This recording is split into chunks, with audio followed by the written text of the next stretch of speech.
Hello everybody, welcome back to Screen Stars. I'm here today to bring you my review for the 2021 horror thriller Death Trip, a film that is directed by James Watts, who also co-wrote the film with Kelly Kay.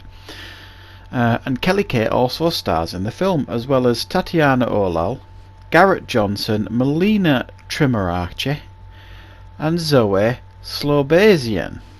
Now, this is a low-budget horror thriller that focuses on four friends who go away to a cottage in the dead of winter to have a break. During their stay, they discover some dark details about some of their neighbours, and then when they find one of their friends injured, they realise that they may well be targeted by some form of crazed killer, and then it is a fight for survival for these friends to make it out of the weekend in one piece. So that's the basic story here for Death Trip. What are my thoughts on this film? Well, for those of you who are interested in this sort of film, it's a low budget film, I'll say that straight away, so that much of the budget is on the screen, although I do think the director has gone a long way to get the most out of the budget here. The location's quite pretty, the snowy scenery adds a lot to the outdoor shots, and the cinematography is quite nice at times in this film, and it is shot quite well for the budget that they've got, and the sound design is good. The sound dubbing is all of good quality here for such a low budget film. Another thing that I think really does help this film is the performances here of all the actors, all the primary actors in this film. They're playing friends, and you genuinely believe that these people know each other. There's good chemistry between them. There's a lot of scenes of them chatting and talking, and what makes it feel genuine is it's not one person talking and then they stop and someone else starts, like in a nice crisp Hollywoodized film. No, this is one of those films that actually can be quite frustrating to watch because they're all talking over each other, to try and get the point across and that kind of thing, and it almost sounds like they're rowing even when they're just talking or having heated debates and that sort of thing. It feels genuine and it helps with the immersion of the film.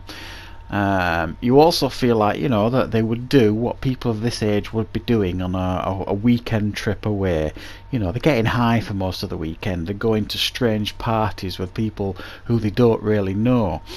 As we've all been young one day. We've all done things like that. We've made poor decisions, and just for the sake of fun.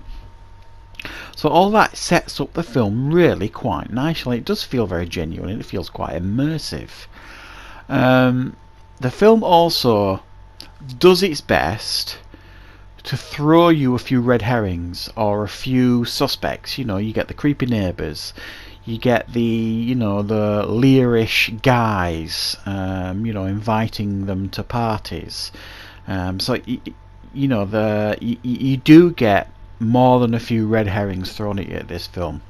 So when the killer is revealed, or the lunatic or maniac is revealed late into the film, it comes as a little bit of a surprise. Certainly to me, I wasn't expecting the reveal that we got, which was nice. You always appreciate it in a film like this, and I think sometimes it's difficult for low budget films to pull off something like this. And some of that credit I think has to go to the writing here, because it does feel like quite a realistic, gritty film. Now, it's described as a horror. I would describe this as a thriller first, with some light elements of horror, certainly late into the film. And what we are also treated to in this film is an end sequence of about 15 minutes, maybe a little bit longer, of a cat and mouse chase stroke fight between two characters that is I think, quite nicely done. You know, it's the need for survival is paramount with both these characters for different reasons, and it goes on and it goes on and it goes on, and I quite liked it. At times it felt a little bit low impact. It felt like, due to the budget and the filming restrictions, you know, some of the editing that takes place in the final sequence doesn't do it justice. But I liked it, and I liked its approach to that.